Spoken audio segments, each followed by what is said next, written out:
We continue Plutarch's Lives, translated by John Dryden, revised by Arthur Hugh Clough, with the comparison of Aristides with Marcus Cato.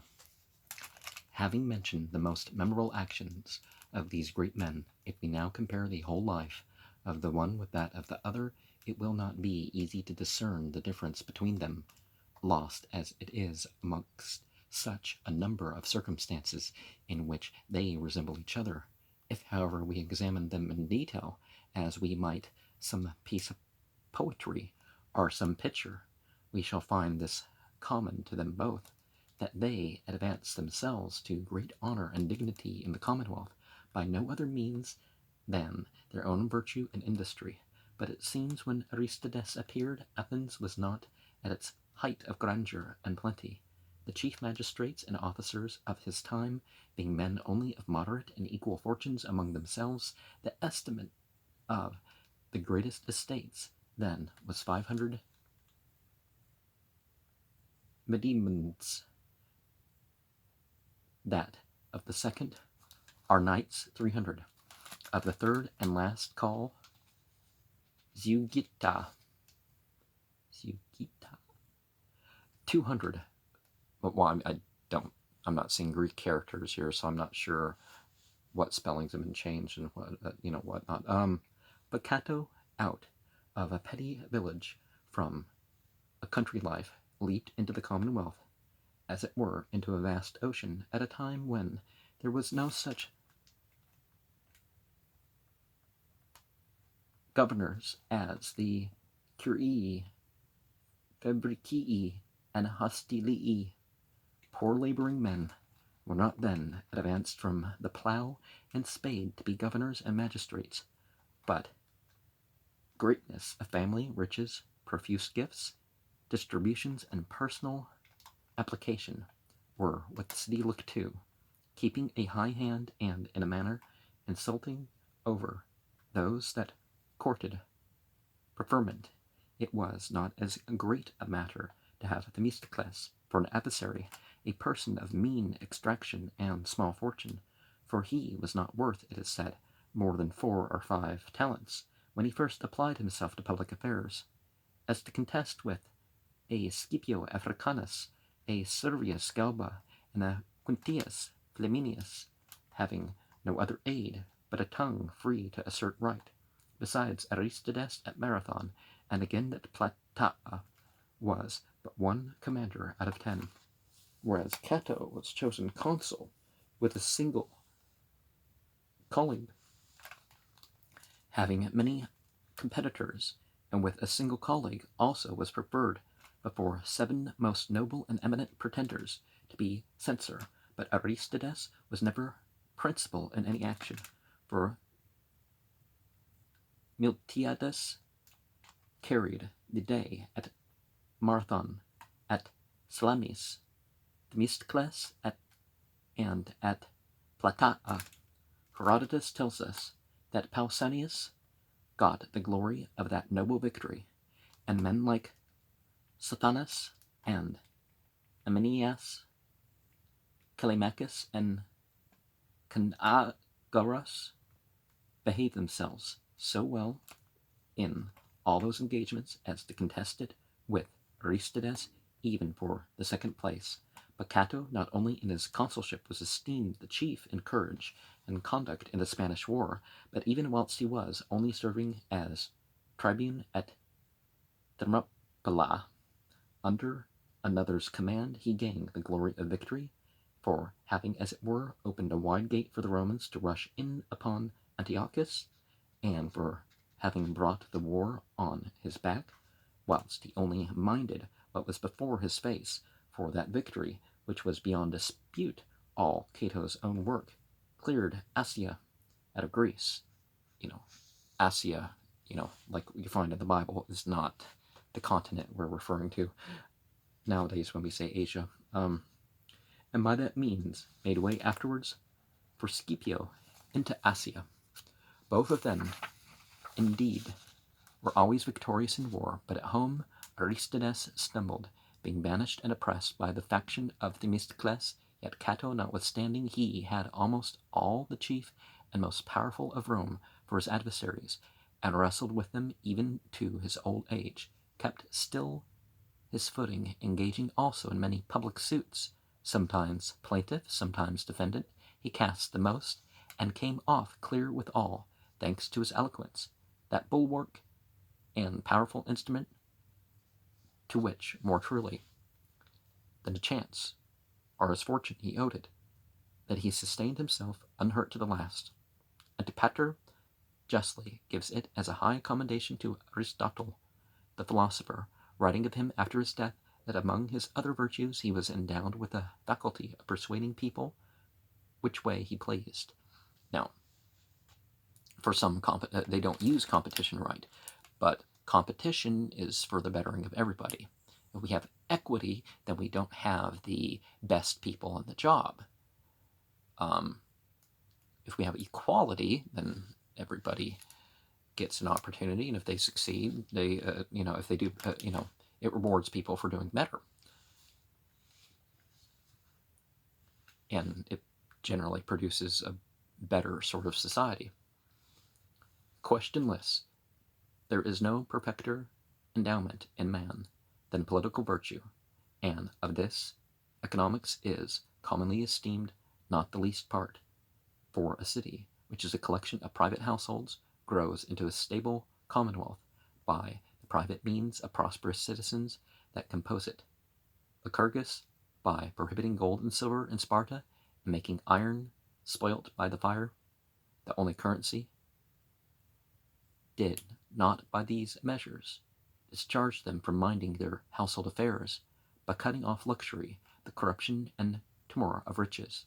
He provided there should be an abundant supply of all necessary and useful things for all persons, as much as any other lawmaker ever did, being more apprehensive of a poor, needy, and indigent member of a community than of the rich and haughty. And in this management of domestic concerns, Cato was as great as in the government of public affairs, for he increased his estate and became a master to others in economy and husbandry, upon which subjects he collected in his writings many useful observances. On the contrary, Aristides, by his poverty, made justice odious, as if it were the pest and impoverisher of a family, and beneficial to all rather than to those that were endowed with it. Yet Hesiod urges us alike to just dealing and care of our households, and inveighs against idleness as the origin of injustice. And Homer admirably says, "Work was not dear, nor household cares to me, whose increase rears the thriving family. But well-rigged ships were always my delight, and wars and darts and arrows of the fight." As if some characters carelessly neglected their own estates, and lived by injustice and rapine from others. For it is not, as the physicians say of oil, that outwardly applied it is very wholesome, but taken inwardly detrimental, that thus a just man provides carefully for others, and is heedless of himself and his own affairs. But in this Aristides' political virtues seems to be defective, since, according to most authors, he took no care to leave his daughters a portion, or himself enough to defray his funeral charges, whereas Cato's family produced senators and generals to the fourth generation. His grandchildren and their children came to the highest preferments, but Aristides, who was the principal man of Greece, through extreme poverty, reduced some of his to get their living by jugglers' tricks, others for want to hold out their hands for public alms, leaving none means to perform any noble action or worthy his dignity. Yet why should this needs follow, since poverty is dishonorable not in itself, but when it is a proof of laziness, intemperance, luxury, and carelessness, whereas in a person that is temperate, industrious, just, and valiant, and who uses all his virtues for the public good, it shows a great and lofty mind, for he has no time for great matters, who concerns himself with petty ones, nor can he relieve many needs of others, who himself has many needs of his own. What most of all enables a man to serve the public is not wealth, but content and independence, which, requiring no superfluity at home, distracts not the mind from the common good. God alone is entirely exempt from all want of, well, of human virtues, well, of the divine form of the virtues without the limits of humanity, but of human virtues, that which needs least is the most absolute and most divine. For as a body bred to a good habit requires nothing exquisite either in clothes or food, so a sound man and a sound household keep themselves up with a small matter. Riches ought to be proportioned to the use we have of them. For he that scrapes together a great deal, making use of but little, is not independent. For if he wants them not, it is folly in him to make provision for things which he does not desire. For if he does desire them and restrains his enjoyment at a sordidness, he is miserable. And also people are miserable if they get this idea that, well, I have what I need, but I really need what they tell me that I should have in my position. I'm oppressed because I'm, that's the point of media, right? I would fain know of Cato himself, if we seek riches, that we may enjoy them. Why is he proud of having a great deal, and being contented with little? But if he be noble as it is to feed, but if it be noble as it is to feed on coarse bread and drink the same wine with our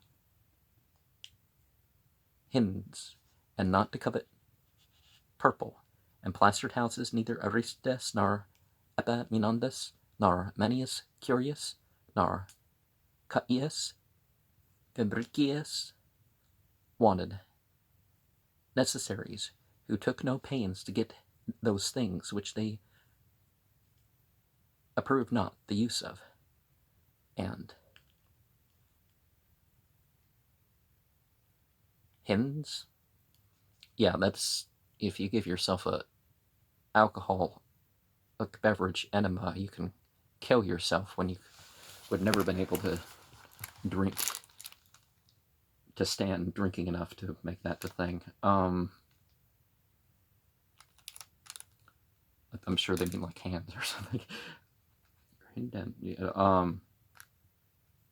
For it was not worth the while of a man who esteemed turnips the most delicate food, and who boiled them himself, whilst his wife made bread, to brag so often of a halfpenny, and write a book to show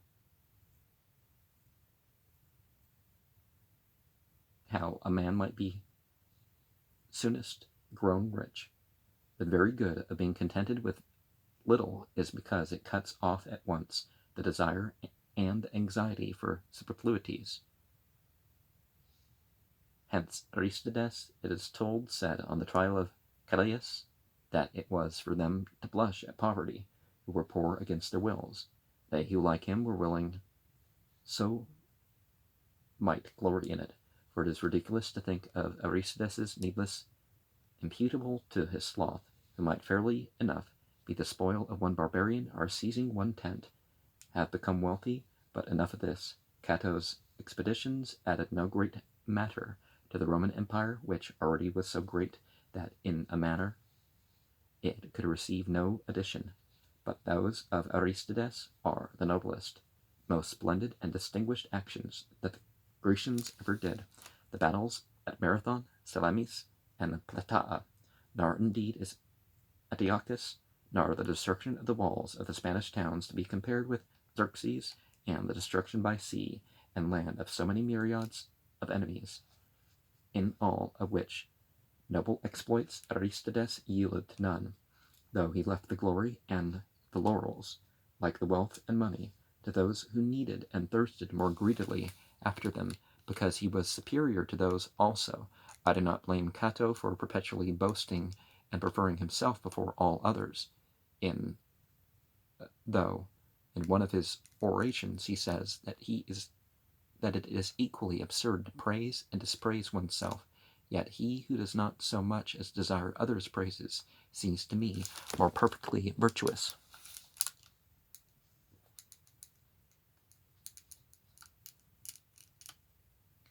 Then he who was always extolling himself a mind free from ambition is a main help to political gentleness. Ambition, on the contrary, is hard-hearted, and the greatest fomenter of envy, from which Aristides was wholly exempt, Cato very subject to it.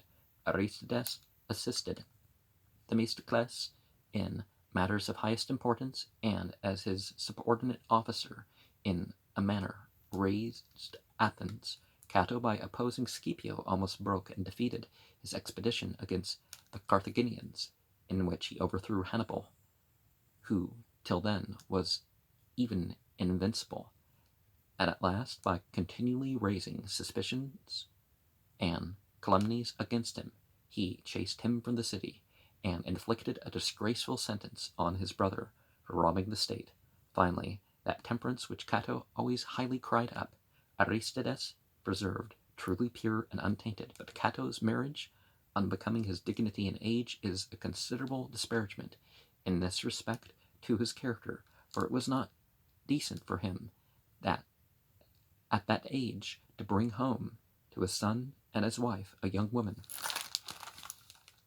Well, it's better to kind of check with your wife and family if they're going to get along with the new wife, right? The daughter of a common paid clerk in the public service. Yeah, worry more about character than the status stuff. But whether it were for his own gratification or out of anger at his son, both the fact and the pretense were unworthy, for the reason he pretended to his son was false. For if he desired to get more as worthy children, he ought to have married a well-born wife, not to have contented himself so long as it was unnoticed with a woman to whom he was not married. And when it was discovered, he ought not to have chosen such a father-in-law as was easiest to be got, instead of one whose affinity might be honorable to him.